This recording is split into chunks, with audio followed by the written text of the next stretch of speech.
এখন বছরের শেষ সময়, ছুটির সময়, ক্রিসমাসের ছুটি, নতুন বছরের ছুটি ইত্যাদি কারণে তোমাদের অনেকেরই স্কুল বন্ধ। তাই মসজিদ এখন সাধারণ সময়ের চেয়ে বেশি লোকারণ্য। আর আমাকে একটা অনুরোধ করা হয়েছে, আজকে প্রচুর শিশুরা এখানে উপস্থিত।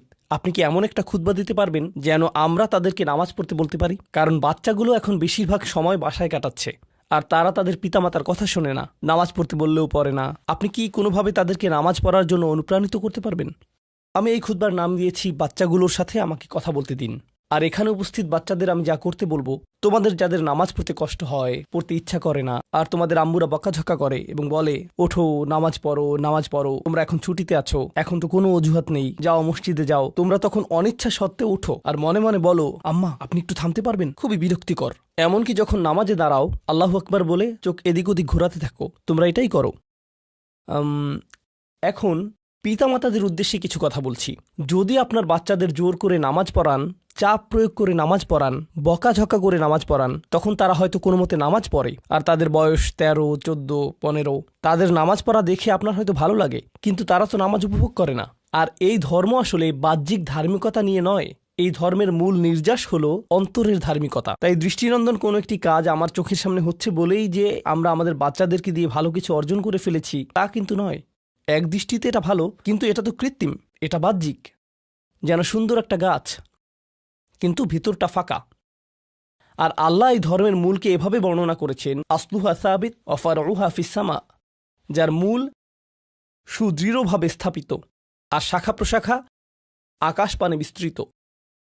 যখন কোনো মানুষ নামাজ নিয়ে অলসতা করে, আমি 3-4 বছরের বাচ্চা সম্পর্কে কথা বলছি না, এবং আমি 6 বছরের কাউকে নিয়েও কথা বলছি না। আমি এমন বাচ্চাদের নিয়ে কথা বলছি যারা এখন বুদ্ধিসম্পন্ন, বাবা পুত্র বা কন্যা মিলে একই লেভেলের ভিডিও গেম খেলতে পারে, তারা একই ধরনের টিভি শো দেখতে পারে, তারা এমন একটি লেভেলে পৌঁছে গেছে যে তারা এখন উচ্চ স্তরের বিষয়গুলো হৃদয়ঙ্গম করতে পারে। আপনার যেসব বিষয়ে আগ্রহ আছে তার কিছু কিছুতে তাদেরও আগ্রহ আছে। টিভিতে আপনি যদি কোনো খেলা দেখেন, তারাও আপনার সাথে দেখে। কিছু কিছু বিষয়ে তারা বুদ্ধিগত দিক থেকে আপনার সমপর্যায়ের। অবশ্যই তারা শিশু, তাদের ব্রেইন এখনো পুরোপুরি পূর্ণতা পায়নি, এখনো কম ক্ষমতা সম্পন্ন, কিন্তু কিছু পর্যায়ে তারা ইতিমধ্যে বুদ্ধিমান সত্তা হয়ে গেছে এবং এখন তারা নিজস্ব সিদ্ধান্ত নেওয়ার ক্ষমতা প্রদর্শন করছে। তারা নিজের জন্য চিন্তা করতে পারে এবং বুদ্ধিমান প্রশ্ন করতে পারে। অতএব নবীন কিশোর কিশোরীরা, তোমরা যারা শ্রোতাদের মধ্যে বসে আছো, তোমাদের শিশু হিসেবে সম্বোধন করছি না, আমি তোমাদের কিশোর কিশোরী হিসেবে সম্বোধন করছি। মনে করো তোমাদের বাবা তোমাদের সাথে কথা বলছে, বা তোমাদের মা তোমাদের সাথে এই খুতবায় কথা বলছে। আমি ধরে নিচ্ছি যে আমি আমার নিজের সন্তানদের সাথে কথা বলছি এই খুতবায়। আমি মিম্বারে না, আমি বাসায় বসে আমার বাচ্চার সাথে কথা বলছি। তখন আমি কিভাবে তাদেরকে নামাজ পড়তে বলবো? প্রথম যে বিষয়টা বলে আমি কথা শুরু করতে যাচ্ছি তা হলো, প্রিয় সন্তান, এমন একটি সময় ছিল যখন আমি তোমার কথা জানতাম না, তোমার সাথে আমার কোনো সম্পর্ক ছিল না, তোমার কোনো অস্তিত্ব ছিল না, আমি তোমার ব্যাপারে কোনো পরোয়া করতাম না, তোমার কথা কখনো চিন্তা করতাম না, তুমি আমার নিকট কিছুই ছিলে না। লাম ইয়াকুন শাইআম মাযকুরা। কোরআন বলছে মানুষের জীবনে এমন একটা সময় ছিল যখন কেউ তাকে স্মরণ করত না, একেবারেই না। আমি তোমাকে একটুও ভালোবাসিনি, কারণ তুমি আমার নিকট জিরো ছিলে, কিছুই না। কিন্তু হঠাৎ করে আমার জীবনে তোমার আগমন ঘটল। এমনকি যখন আমি জানতে পারলাম যে তোমার মা তোমার জন্ম দিবে, যখন সে তার পেটের মধ্যে তোমাকে বহন করে চলছিল, এমনকি তোমার মাও ভাবতো কেমন হবে আমার সন্তানটা, কিন্তু আমার কোনো ধারণাই ছিল না, আমার কাছে কোনো তথ্য ছিল না। আমার একটা অংশ এই ভয়ে থাকতো যে তুমি হয়তো আমার মতো হবে, কিন্তু আমার কোনো ধারণাই ছিল না কেমন মানুষ হবে তুমি। এমনকি তুমি যখন একটু একটু করে বড় হচ্ছিলে, তুমি যখন একদম ছোট বাচ্চা ছিলে, আমি আসলে জানতাম না তুমি কে। আমি শুধু জানতাম তোমাকে খাওয়াতে হবে, আর মাঝে মাঝে তোমার থেকে দুর্গন্ধ আসতো। এছাড়া তোমার সম্পর্কে আমি তেমন কিছুই জানতাম না। এখন তুমি যেহেতু বড় হয়ে উঠছো, এখন আমরা পরস্পর কথা বলতে পারি এবং যোগাযোগ করতে পারি। তুমি স্কুলে যাচ্ছ, আমরা একই বাড়িতে বাস করি। আমি শুধু তোমাকে জানাতে চাচ্ছি, আমাদের মধ্যে এই সম্পর্কটি সবসময় বর্তমান ছিল না। আমি তোমাকে আরও জানতে চাই, এই সম্পর্কটি সবসময় বর্তমান থাকবেও না। খুবই অল্প কিছু সময়ের জন্য আমরা দুজন একত্রে থাকব, আর অল্প কিছু দিনের মধ্যেই তুমি পুরোপুরি বড় হয়ে যাবে, তুমি যুবক হওয়ার পথে। এটা খুব দূরের জিনিস না। বস্তুত তোমার বাচ্চাকাল থেকে এখন পর্যন্ত সময়টাকে আমার কাছে 1 মাসের মতো মনে হয়। চোখের পলকে তুমি এখনকার তুমি হয়ে গেছো। কিছু বুঝে উঠতে উঠতেই তুমি বড় হয়ে যাবে। একদিন ইউনিভার্সিটিতে যাবে, চাকরি করবে, বিয়ে করবে, এর সব কিছুই ঘটবে ইনশাআল্লাহ, যদি আল্লাহ ইচ্ছে করেন। যখন ওই ব্যাপারগুলো ঘটবে, তখন আমাদের সম্পর্কটা আর আজকের মতো থাকবে না। বাড়িতে এসে তুমি আমার কাছে ছুটে আসবে না, তুমি আমার সাথে সময় কাটাবে না। তোমার নিজের চাকরি থাকবে, পরিবার থাকবে, স্ত্রী থাকবে বা স্বামী থাকবে, তোমার তখন নিজের জীবন থাকবে। সুতরাং আমাদের হাতে একত্রে যে সময়টুকু আছে তা খুবই সীমিত।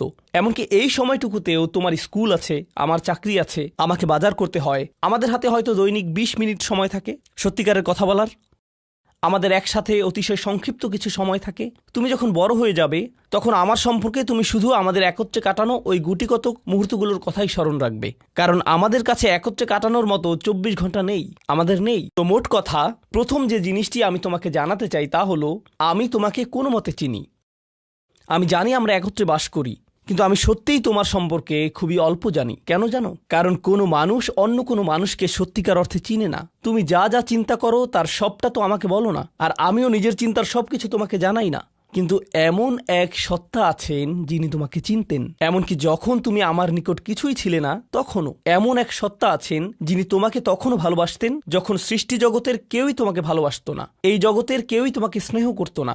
এমন এক সত্তা আছেন যার সাথে তোমার সম্পর্কটা আগামীতেও থাকবে, যদিও তোমার আমার সম্পর্ক আগামীতে পরিবর্তিত হতে যাচ্ছে। ছোটবেলায় আমার বাবার সাথে আমার এক ধরনের সম্পর্ক ছিল, কলেজে পড়ার সময় তার সাথে সম্পর্কটা অন্য ধরনের ছিল, আর এখন তার সাথে আমার সম্পর্কটা সম্পূর্ণ ভিন্ন রকম। যদিও আমরা একই মানুষ আছি, কিন্তু আমাদের সম্পর্কে আমূল পরিবর্তন এসে গেছে। কিন্তু একজন এমন আছেন যিনি সর্বদা তোমাকে ভালোবেসে গেছেন, তোমাকে নিরাপত্তা দিয়ে গেছেন, তোমার ভালোর জন্য পরিকল্পনা করে গেছেন, তোমার যত্ন নিয়েছেন একেবারে শুরু থেকেই, আর তিনি সব সময় তা করে যাবেন। আর সেই সত্তা আমি নই, আমি তোমার জীবনের একটা পর্ব মাত্র। এটা সুন্দর একটা পর্ব যা আল্লাহ তোমাকে আমাকে একত্রে দান করেছেন, কিন্তু এটা কোনো স্থায়ী পর্ব নয়।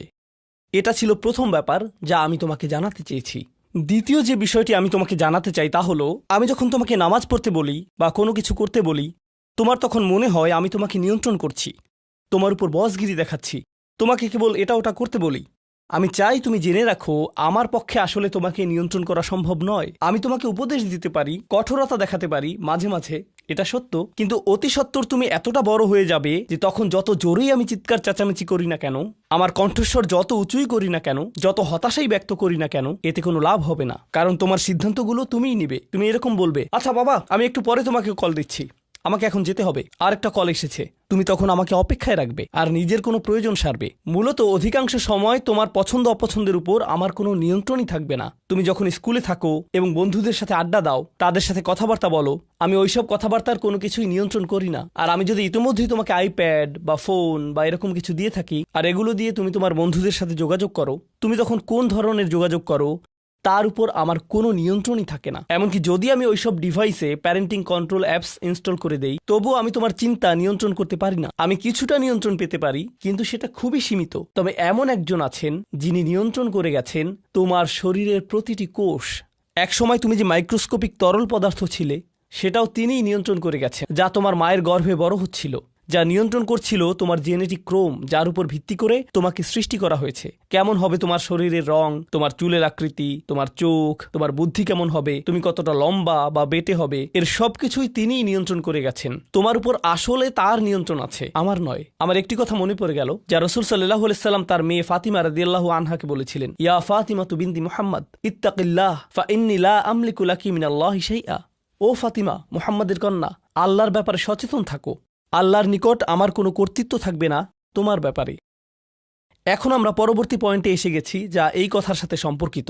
আমার যেহেতু নিয়ন্ত্রণ নেই, সত্য হলো তোমার ব্যাপারে আমি যতই সংরক্ষণশীল হই না কেন, আর আমি চাই যে তুমি ভালো করো, তবুও তোমার ভালো আমি নিয়ন্ত্রণ করি না, আর আমি এর জন্য দায়বদ্ধ নই। আল্লাহ প্রতিটি মানবকে তার নিজের জন্য দায়বদ্ধ করে সৃষ্টি করেছেন।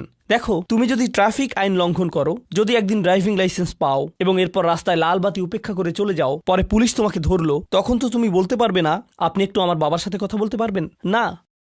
তোমার নিজেকেই এই পরিস্থিতির মোকাবেলা করতে হবে। তোমার ইউনিভার্সিটি প্রফেসর যখন তোমাকে ফেল মার্ক দিবে, তখন তো বলতে পারবে না, একটু থামুন, আমার মাকে একটু কল দেই। না, তুমি নিজেই এই ফেইলের জন্য দায়ী। আইনের কোর্টে তোমার কাজের জন্য তুমি দায়ী।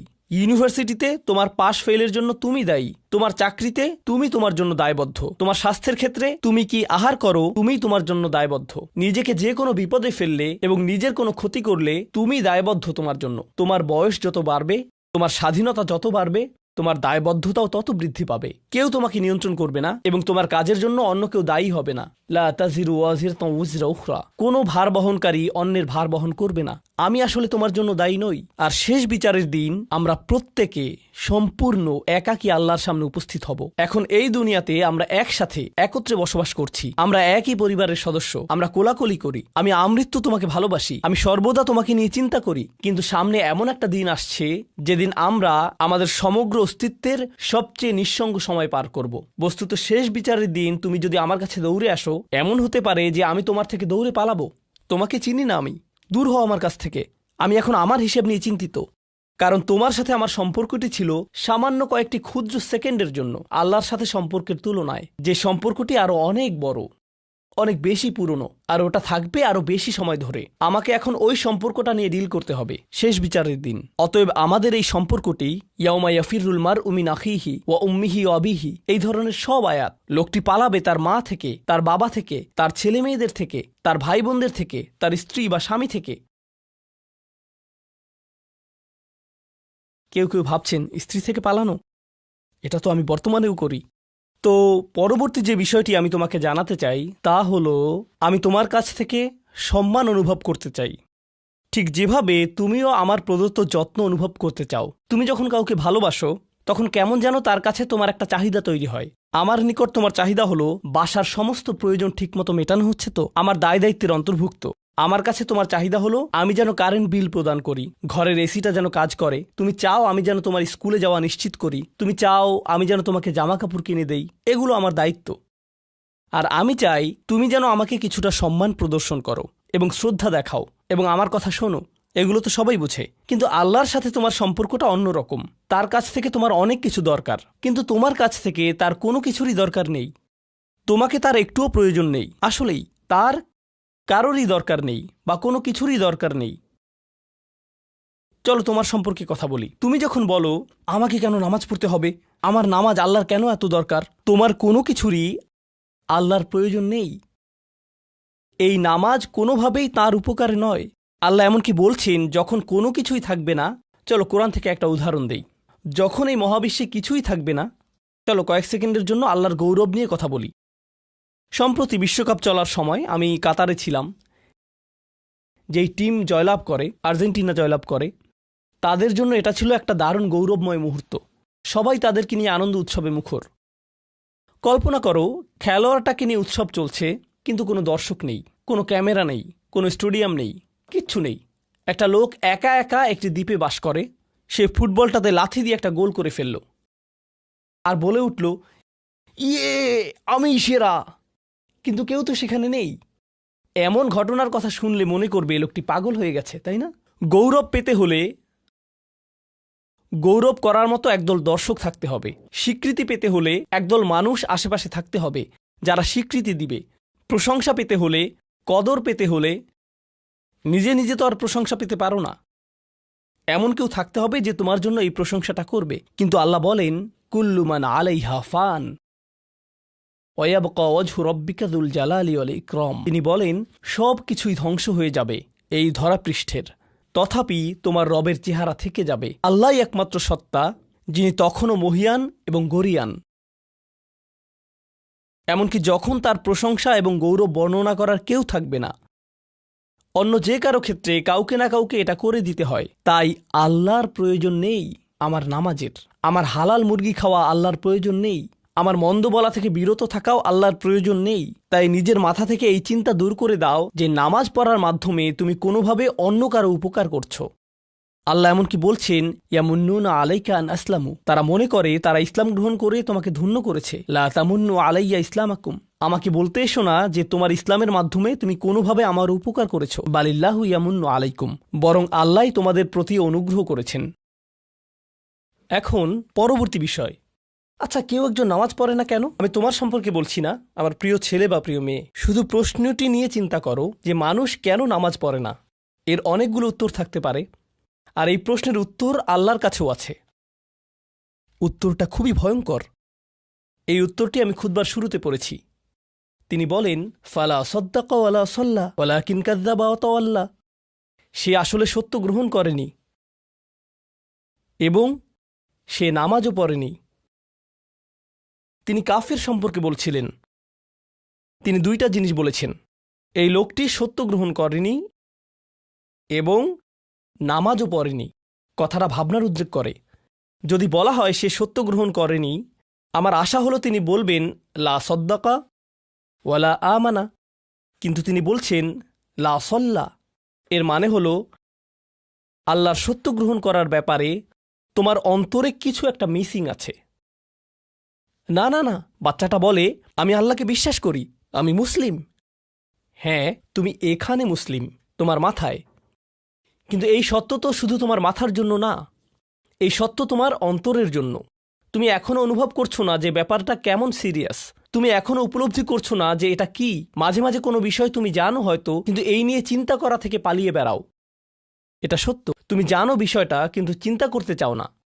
আর তাই এটা যেহেতু মিসিং, ঠিক এই কারণে আমি সহজেই নামাজের কথা ভুলে যাই কখনো কখনো, এবং তুমিও ভুলে যাও কখনো কখনো। এমনটা ঘটে কারণ আমাদের অন্তর কিছুটা বিভ্রান্ত হয়ে পড়ে। দিনের এই সত্যতা, আল্লাহকে সেই সত্যটা, সেই অকাট্য সত্যটা আমাদের মস্তিষ্কের পেছনের কোনো একটা সেলফে গিয়ে পড়ে থাকে। আমরা অন্য কিছুতে ব্যস্ত হয়ে পড়ি এবং এই নিয়ে আর চিন্তা করি না। আল্লাহ এটাই বলেছেন। সুতরাং তোমার নামাজ পড়া আল্লাহর প্রয়োজন নেই। এমনকি তুমি যদি নামাজ পড়ো, আমি পড়তে বলছি এই কারণে, তখন কি করো? নামাজের জন্য কিভাবে নিয়ত করো? তখন আমি 4 রাকাত নামাজ পড়বো, দাঁড়ালাম, কারণ আমার আব্বা বারবার পড়তে বলছেন। আল্লাহু আকবার। নবী সাল্লাল্লাহু আলাইহি সাল্লাম আমাদের বলেছেন, নিয়ত সঠিক না হলে কাজের কোনো মূল্য থাকে না। ইন্নামাল আমালু বিন্নিয়াহ, ইন্নামাল আমালু বিন্নিয়াত। এমনকি যদি তুমি কাজটা করেও থাকো কিন্তু তোমার নিয়ত ছিল আমি শুধু তোমাকে বিরক্ত করি, এটাই তোমার নিয়ত, তখন এই নামাজ আমার যেমন কোনো উপকার করবে না, ঠিক তেমনি তোমারও কোনো উপকার করবে না। তোমার সত্যিকারের আন্তরিক নামাজ থেকে একমাত্র যে উপকৃত হবে সে হলো তুমি নিজে। এখন এটাই সেই প্রশ্নের উত্তর যে কেন একজন মানুষ নামাজ পড়ে না। আরও 2টা কথা তোমার সম্পর্কে বলতে চাই। তার মাঝে একটা হলো নামাজ পড়ার উদ্দেশ্য কি, কোন কারণে পড়ব। কারণ তুমি হয়তো ভাবছো নামাজ পড়ার উদ্দেশ্য হলো তুমি যেন জাহান্নামে না জ্বলো। নামাজ পড়ার উদ্দেশ্য হলো তুমি যদি নামাজ না পড়ো আল্লাহ তোমাকে ঘৃণা করবেন। নামাজ পড়ার উদ্দেশ্য হলো তুমি যদি নামাজ না পড়ো তুমি শাস্তি পাবে, অথবা তুমি আর মুসলিমই থাকবে না, ফেরেশতারা তোমাকে অভিশাপ দিবে। সমস্ত নেতিবাচক বিষয়। আল্লাহ ওই সমস্ত উদ্দেশ্যের কথা উল্লেখ করেননি। নেতিবাচক কিছু থেকে মুক্তি পাওয়া নামাজের মূল উদ্দেশ্য নয়। নামাজের মূল উদ্দেশ্য হলো ইতিবাচক কিছুর দিকে ছুটে চলা, এটাই নামাজের উদ্দেশ্য। এমন 2 ছাত্রের মধ্যে পার্থক্য জানো? একজন লেখাপড়া করে যেন সে ফেল না করে, আর অন্যজন লেখাপড়া করে কারণ সে ওই সাবজেক্টটা পড়তে ভালোবাসে। একজন ছাত্র পড়ালেখা করছে পজিটিভ কিছুর জন্য, আর অন্যজন পড়ালেখা করছে কারণ সে এমন কিছু থেকে বাঁচতে চাচ্ছে যা নেগেটিভ। একজন কর্মচারী তার চাকরিটাকে দারুণ ভালোবাসে, আর অন্য একজন কর্মচারী শুধু চায় সে যেন চাকরিটা না হারায়। তারা একই চাকরি করছে, একেবারে অভিন্ন চাকরি, কিন্তু একজন চাকরিটা করতে পেরে কি যে খুশি, কত যে আনন্দ তার, আর অন্যজন খুবই হতাশ, সবসময় মনমরা ভাব। কেন? কারণ তাদের একজন এটা করছে ক্ষতিকর কিছু থেকে মুক্তি পাওয়ার জন্য, আর অপরজন এটা করছে উপকারী কিছুর দিকে ছুটে চলার জন্য। আল্লাহ কোরআনে যখন আমাকে নামাজ সম্পর্কে বলেছেন যে কেন আমাদের নামাজ পড়া দরকার, তিনি মূসা আলাইহিস সালামকে এই উত্তরটা বলে দিয়েছেন। যখন তিনি তার সাথে সাক্ষাৎ করেছিলেন তিনি বলেছেন, আকিমিস সলাতা লিযিকরি, আর আমাকে স্মরণ করার উদ্দেশ্যে নামাজ কায়েম করো। তোমার নামাজ ঠিক রাখো যেন তুমি তোমার রবকে স্মরণ করতে পারো। আমি তোমাকে ইতিমধ্যে বলেছি যে তোমার আমার সম্পর্কটা খুবই সীমিত, কিন্তু তোমার সাথে আল্লাহর সম্পর্কটা অনেক আগে থেকে শুরু হয়েছিল, আর তার সাথে তোমার এই সম্পর্কটা অনন্তকাল ধরে বলবৎ থাকবে। তাই সেই সম্পর্কটির কথা স্মরণে আনা আবশ্যক, কারণ ভালো যত কিছু তোমার কাছে আসে তা আসে ওই সম্পর্কটা থেকেই। সামান্য কিছু ভালো জিনিস তোমার বাবার কাছ থেকে আসে, কিছু কিছু ভালো জিনিস, কিন্তু সকল ভালো জিনিস যা তোমার কাছে আসে তা আসে একমাত্র ওই সম্পর্কটির কারণে। যদি তুমি চাও সকল উপকারী জিনিস তোমার জীবনে অবস্থান করুক, তখন তোমাকে অবশ্যই তার কথা স্মরণ করতে হবে যার নিকট থেকে সকল কল্যাণের আগমন ঘটে, যার নিকট থেকে সকল নেয়ামতের আগমন ঘটে, সকল রিজিকের আগমন ঘটে, সকল হেদায়েতের আগমন ঘটে। আর তাই আল্লাহ বলছেন সর্বোত্তম যে উপায়ে তুমি এটা করবে তা হলো নামাজের মাধ্যমে তুমি আমাকে স্মরণ করবে। এজন্যই তোমার নামাজ পড়া দরকার। আচ্ছা, পরিশেষে এজন্যই তোমার এটা করা উচিত, কিন্তু তুমি এটা করছো বলেই সঠিক নিয়ত সহকারে। আল্লাহ বলছেন কেবল এখানেই শেষ নয়, এর কিছু উপকারিতাও আছে। কিছু ভালো জিনিস তোমার পথে আসবে যখন তুমি সত্যি সত্যি আল্লাহকে স্মরণ করবে। যখন তুমি আল্লাহকে স্মরণ করবে যেভাবে তিনি চান সেভাবে, আর যে উপায়ে তিনি চান তা হলো এই নামাজগুলোর মাধ্যমে।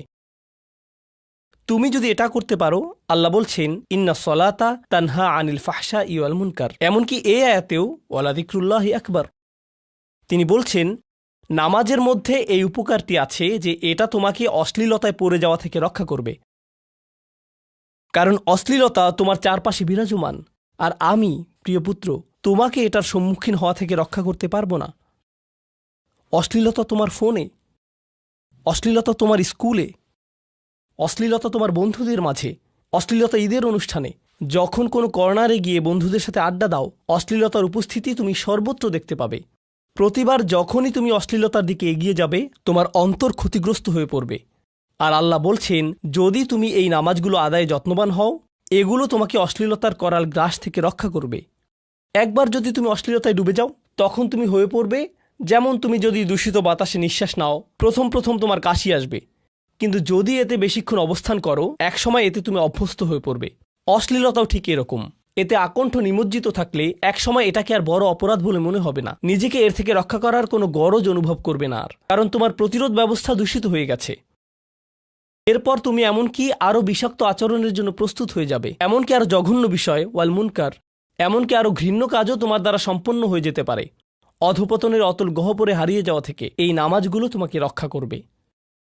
এই জন্যই তোমার নামাজ পড়া দরকার, এই সমস্ত কারণেই তোমার নামাজ পড়া প্রয়োজন। আমি বলেছি এই জন্য না, এই সমগ্র ভ্রমণের শেষে সিদ্ধান্তটা সম্পূর্ণরূপে তোমার।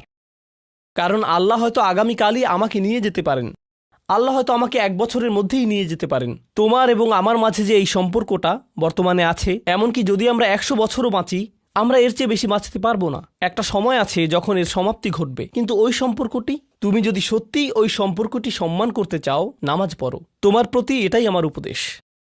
এখন আমি পিতামাতার উদ্দেশ্যে কথা বলবো।